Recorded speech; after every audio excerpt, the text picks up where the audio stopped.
Hello and welcome back to the Retail Podcast.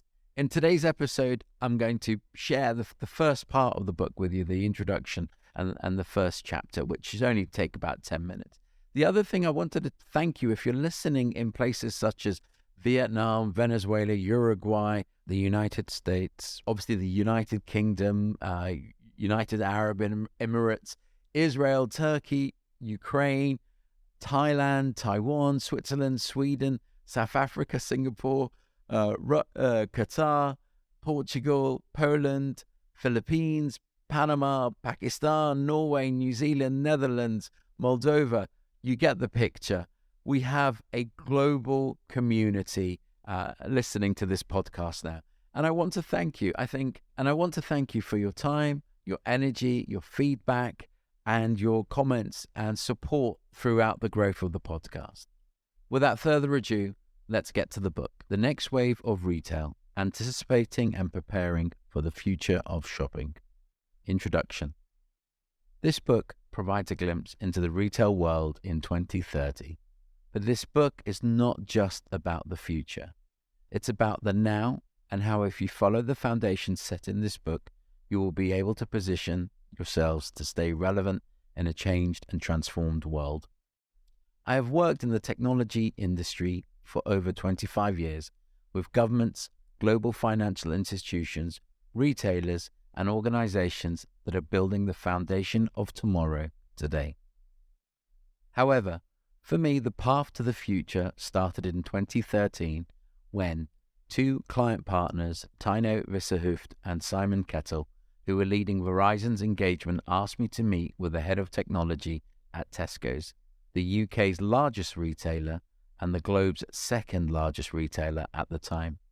And they both warned me, be careful, this guy doesn't suffer fools lightly. So I turned up to a fishbowl executive office, apprehensive and nervous in Welwyn Garden City, just on the outskirts of London. And the late Tom Kaldec, who I later in life had the great honour of calling a friend, had a vision for transformation at Tesco's, the UK's largest retailer. He wanted a better, data-led, outcome-driven environment, not just for the sake of technology's sake, but a better platform across the business for customers and guests.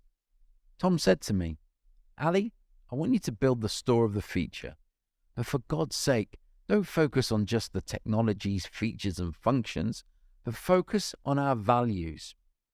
6 months later, and a consortium of the hottest startups from Silicon Valley and the UK, established technology partners of Verizon, and I were QR-checking Verizon's then CEO and Tesco's legendary CIO, Mike McNamara, who went on to transform Target in the US's entire approach and strategy for technology.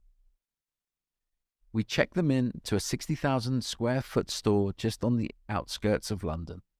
And what I didn't know then, but I now know, is that we had just built the first frictionless, touchless, cloud-based shopping experience. You could pick up a product, scan and pay via a custom-built app, PayPal Pay for your item, and the digital identity that was being used at the time would then go on to become the UK government's federated digital identity, or a part of the ecosystem.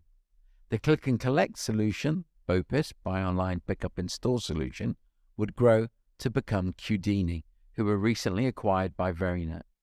And a plethora of other technologies used in 2013 would now become commonplace during the 2020 pandemic, including social commerce. Later in my career, I would meet Chris Luxford from the Aspire Group, who also became a dear friend and a mentor, who helped me understand that the only way to approach transformation is by focus on the changing business models and the outcomes that are then being produced.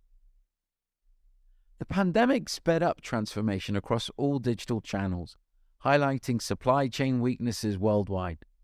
Unfortunately, the current inflationary environment, as the upcoming currency, global interest rate, capital, and cost of living crisis will push more consumers to the verge of financial collapse, along with the institutions that serve them. Capital and liquidity will evaporate. Even before the pandemic, It was hard for many brick-and-mortar stores to stay open and customers interested in their products and spaces.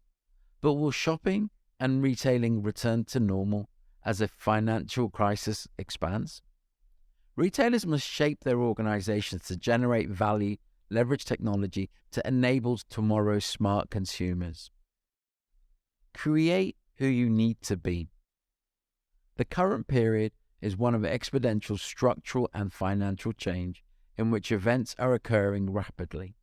As a result, businesses must be nimble enough to pivot physically and digitally, swiftly and successfully. Retailers and business leaders need to predict what customers want, what is it likely to happen, and what is plausible for them. Then, put their retail businesses and brands to the test against all possible assumptions, while driving innovation and delight into the customer journey and the path to purchase. Poor physical experiences and a lack of relevance shuttered many high street stores and malls as consumers flocked to better experiences and more relevance online shopping. Customers will continue to demand immersive shopping experiences provided by augmented reality, into the metaverse we go, and sales channels must include virtual and physical reality experiences. And fulfillment, which already includes drone, will only continue to grow. Brands will enable customers to move from offline to online and personalize experiences that will be demanded by consumers. The current cost of living and financial crisis continues to push contactless customers to shop and expand e-commerce options, curbside pickup and touchless shopping. The global crisis exaggerated the divide between non-mall businesses such as big box stores and mall-based retailers. Who will survive and move into the future? What do customers really want? The experience of searching for different items or the convenience of a one-stop shop? The pandemic and economic crisis underscored the differences between the wealthier shoppers and those who always have to watch what they're spending. It is now spread to the middle classes and will continue to grow, causing household budgets to shrink irreversibly over the next decade. It has also taught us how to pay for goods and services differently. Cash is no longer king, and touchless and digital payments will continue to boom with the introduction of new government-backed digital currencies. How will our online purchases be delivered? Consumers want rapid and safe deliveries. The use of drones, autonomous delivery trucks, or retail stores simply delivering our packages to us will become commonplace as ultra-local AI-driven convenience. The echoes of the future are already here. If retailers can tap into the communities they serve and generate an ongoing conversation that is two-way and value-based, they may discover that their customers' needs have already drastically changed. Retailers must change, grow, and use new strategies and business models along with technologies and algorithms. So what will the future of retail? It'll be exciting. It will be personalized, it will be adventurous and different, yet retail shopping will grow as entertainment. The utility of retail will continue to diminish and be automated, but it will be in the operational structure of retail that we will see the most change. Chapter 1. Retail in the future. No one could have really predicted the pandemic, and no one could have predicted the pandemic would change retail shopping and the supply chain trajectory.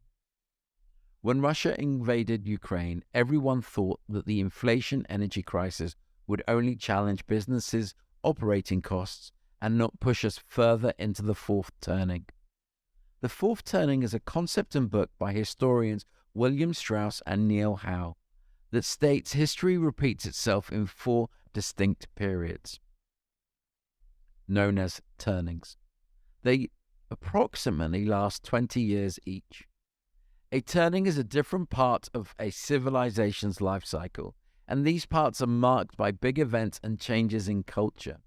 In particular, the fourth turning is a time of crisis, when the old order falls apart and a new one is put in place.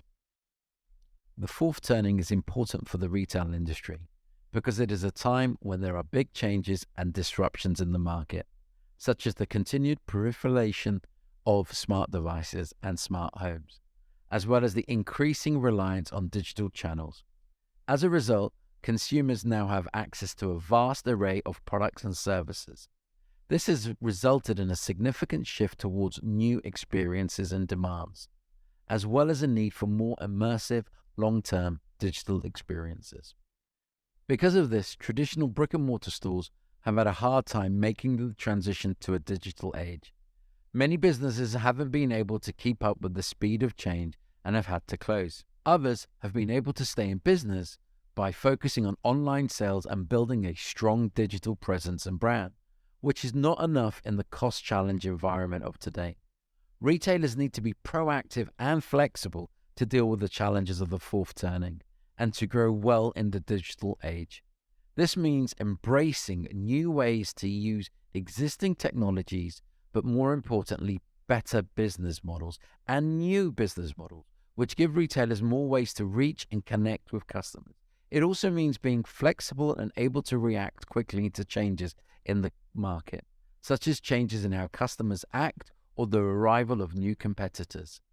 The role of the customer experience is as critical now as it has ever been and as it will be in the future. For retailers to think about during the fourth turning, cost-constrained consumers have high expectations for how good and easy their experiences will be.